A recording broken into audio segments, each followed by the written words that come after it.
तर सगळ्यांचं लक्ष लागलं होतं ते म्हणजे आरक्षण सोडत कुठली निघणार आणि आता मुंबईसाठी महिला आरक्षण निघालेलं आहे. सर्वसाधारण गटासाठी आरक्षण क्लोज झालेलं आहे. भाजपकडून तयारी झालेली आहे का? हा पहिला प्रश्न. दुसरा प्रश्न, भाजपच्या नगरसेवकांची गटनोंदणी कधी केली?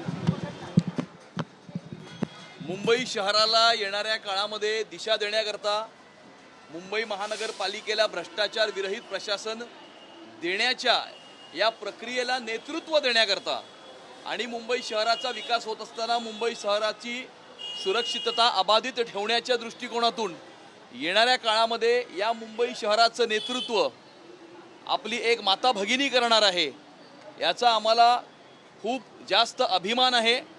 आणि येणाऱ्या काळामध्ये मातृशक्तीच्या नेतृत्वाखाली मुंबई महानगरपालिका ही भ्रष्टाचार मुक्त होणार, मुंबई शहर खड्डेमुक्त होणार, मुंबईची तुंबई होणार नाही आणि मुंबई शहराचा विकास सन्माननीय मुख्यमंत्री देवेंद्र फडणवीस साहेबांच्या नेतृत्वाखाली होत असताना नरेंद्र मोदींच्या व्हिजननुसार काम करण्याकरता आपली मातृशक्ती येणाऱ्या काळामध्ये सज्ज होणार.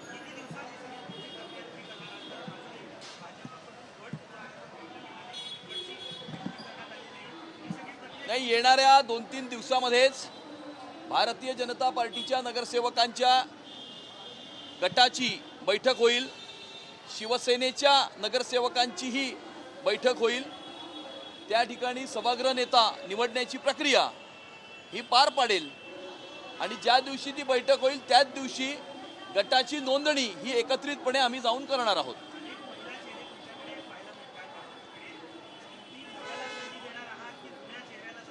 अशा पद्धतीने निवड प्रक्रिया असणार. आगे आगे देखो होता है क्या, सगळे पत्ते आताच उघडले तर नंतर मग उत्कंठ राहणार नाही आणि त्यामुळे या मुंबई शहराचं सक्षमपणे नेतृत्व करू शकेल, या मुंबईकरांच्या आशा अपेक्षा आणि स्वप्न पूर्ण करू शकेल अशा प्रकारचं नेतृत्व येणाऱ्या काळामध्ये मुंबईच्या महानगरपालिकेला आम्ही देऊ. आज या सोडत आक्षेप घेतलेला होता मुंबईमध्ये एसटी प्रवर्गाचा महापौर करण्यात यावा, मात्र या ठिकाणी महिला सर्वसाधारण सभा आहे. या आक्षेपात कितपत तथ्य वाटतं? आक्षेप घेणाऱ्यांचा अभ्यास पूर्ण नाही असं मला वाटतं. त्यांनी नियमांचंही वाचन केलं नाही, नियम समजूनही घेतले नाहीत आणि प्रक्रियाही समजून घेतलेली नाही आहे. या ठिकाणी अर्बन डेव्हलपमेंट डिपार्टमेंटच्या सर्क्युलरच्या रूल नंबर 3/1 या 3/1 नियमामध्ये स्पष्टपणे असं लिहिलेलं आहे की मुंबई महानगरपालिकेमध्ये किमान 3 नगरसेवक जर एस टी कॅटेगरीचे असतील तरच एस टीचं आरक्षण हे महापौराला लागू केलं जाऊ शकतं.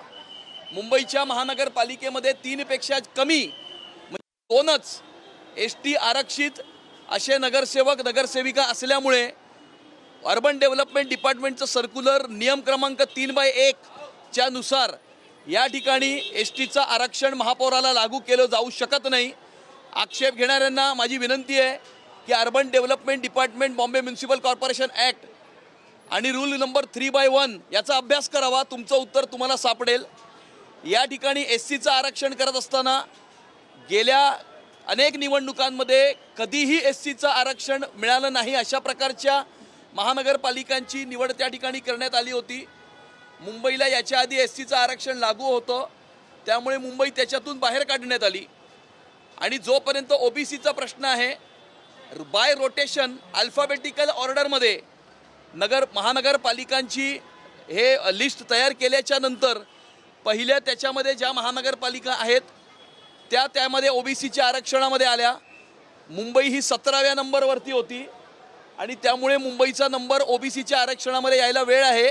कदाचित पुढच्या 2.5 वर्षामध्ये ते त्याच्यामध्ये लागू होऊ शकेल आणि त्यामुळे या सर्व नियमांचा, सर्व अधिनियमांचा, सर्व रेग्युलेशन्सचा आणि संपूर्ण प्रक्रियेचा अभ्यास विरोधकांनी आणि आक्षेप घेणाऱ्यांनी करावा अशा प्रकारची माझी त्यांना विनंती आहे.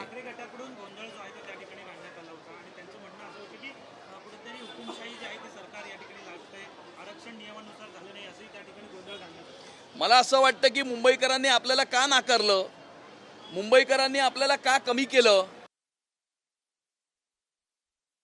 त्यांनी केली पाहिजे आणि त्यामुळे गोंधळ घालून त्यांना काहीही साध्य होणार नाही. गोंधळ घालण्याच्या आधी जर नियमांचा अभ्यास केला असता, जर या ठिकाणी बॉम्बे म्युन्सिपल कॉर्पोरेशन ॲक्टचा अभ्यास केला असता, UDच्या नियमांचा अभ्यास केला असता तर कदाचित त्यांनी गोंधळ घातला असता, परंतु कदाचित त्यांना माहीत होतं, परंतु गोंधळ घालायचा, फेक नरेटिव्ह पसरवायचा, खोटं बोलायचं आणि अराजकता पसरवायची हे सोडून गेल्या 7 वर्षामध्ये त्यांनी दुसरं कोणतंही काम केलेलं नाही. ठाकरे बंधूंमध्ये मिठाचा खडा पडलेला आहे. ठाकरे बंधूंमध्ये मिठाचा खडा कल्याण डोंबिवलीच्या अनुषंगानं पडलेला आहे. काय वाटतं येत्या काळात देखील विकासाच्या मुद्द्यावर राज ठाकरे योग्य भूमिका घेतील? नाही, आता ते काय भूमिका घेतील हे ते तुम्ही त्यांनाच विचारलं पाहिजे. याचं उत्तर मी देऊ शकत नाही. परंतु कदाचित सिंगल डिजिटमध्ये मुंबईचे नगरसेवक आल्यामुळे अजून ते धक्क्यातून सावरलेले नसतील. त्यामुळे धक्क्यातून जेव्हा सावरतील त्यावेळेला योग्य ते भूमिका घेतील. मनसेचे नेते बाळा नांदगावकर असं म्हणतात की जी KDMC मध्ये जी स्थिती झाली, ज्या आकड्यांची जुळवाजुळव शिंदेनी त्या ठिकाणी केली, तशी स्थिती जी आहे ती मुंबई महापालिकेत सुद्धा होऊ शकते असं बाळा नांदगावकर.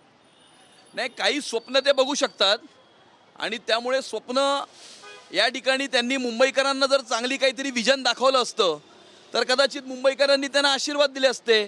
परंतु भाषावाद, प्रांतवाद, मारामारी, कुटाकुटी, खोटं बोलणं हे सोडून त्यांनी दुसरं कोणतंही राजकारण आत्तापर्यंत केलेलं नाही आणि त्यामुळे येणाऱ्या काळामध्ये तरी ते आपल्या पराजयाचं काहीतरी ॲनालिसिस करतील अशी आमची त्यांच्याकडनं अपेक्षा आहे. अचलपूरमध्ये पुन्हा एकदा MIMचा पाठिंबा घेतलाय भाजपने, कसं बघताय? कुठे? अचलपूरमध्ये नाही, याची मला माहिती नाही. मी माहिती घेऊन याच्यावरती बोलीन. आमचे प्रदेश अध्यक्ष रवींद्र चव्हाण साहेब याच्यावरती भाष्य करतील. मुंबईतले 10 असे वॉर्ड आहेत ज्या ठिकाणी भाजपचे बंडखोर होते आणि त्या ठिकाणी शिवसेनेला फटका बसलाय असा दावा शिवसेनेकडून करण्यात आला. तुमच्यामुळे त्यांचं नुकसान झाले. बंडखोरांमुळे शिवसेनेचं नुकसान झालं थेट चे कुठलेही वॉर्ड लक्षात नाहीत आणि नक्कीच आम्ही जे काही वॉर्डांमध्ये आम्ही पराजित झालो आहोत, म्हणजे जे 118 जिंकले आणि जे 109 उर्वरित वॉर्ड आहेत त्या 109 वॉर्डांचं ॲनालिसिस आमचं सुरू आहे. ते ॲनालिसिस पूर्ण झाल्यावरती याच्यावरती आम्ही भाष्य करू. पण राहुल शेवाळे देखील बोलत आहेत की आम्हाला मुस्लिम बहुल वॉर्ड जास्त करून आमच्या वाट्याला देण्यात आले, त्यामुळे आमच्या जास्त ठिकाणी पराभव झाला. या ठिकाणी जे जागा वाटप झालं होतं ते डिटेल्ड अशा प्रोसिजरनी केलं गेलं होतं. जमिनीवरती कुठल्या पक्षाची किती ताकद आहे, जनतेची कोणाला पसंती आहे, त्या ठिकाणी संघटनेची कुठली कोणाची ताकद आहे, या सगळ्या पॅरामीटर्सवरती विचार करून व्यवस्थितरित्या जागा वाटप झालेलं आहे. त्या जागा वाटपामध्ये कुणीही कुठल्याही प्रकारची चिंता त्यावेळेला व्यक्त केली नव्हती, आम्हीही केली नव्हती, त्यांनीही केली नव्हती आणि त्यामुळे व्यवस्थितरित्या जागा वाटप लोकल सेंटिमेंटला लक्षात ठेवून हे झालेलं आहे. एकीकडे जागा जास्त घेतल्या आणि आता पराभव झाल्यानंतर अशा पद्धतीचे आरोप करणं कितपत योग्य?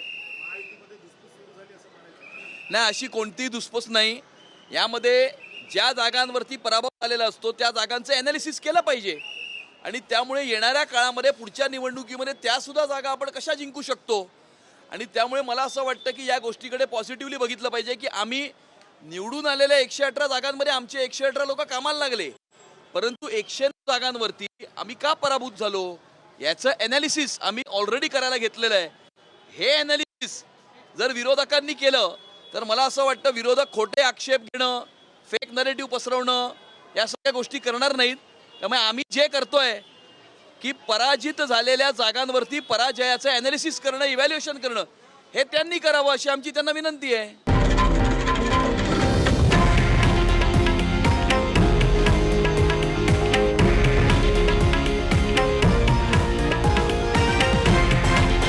हे आहे देशातील नंबर 1 न्यूज नेटवर्क आणि आपण पाहत आहात TV9 मराठी, एकमेव.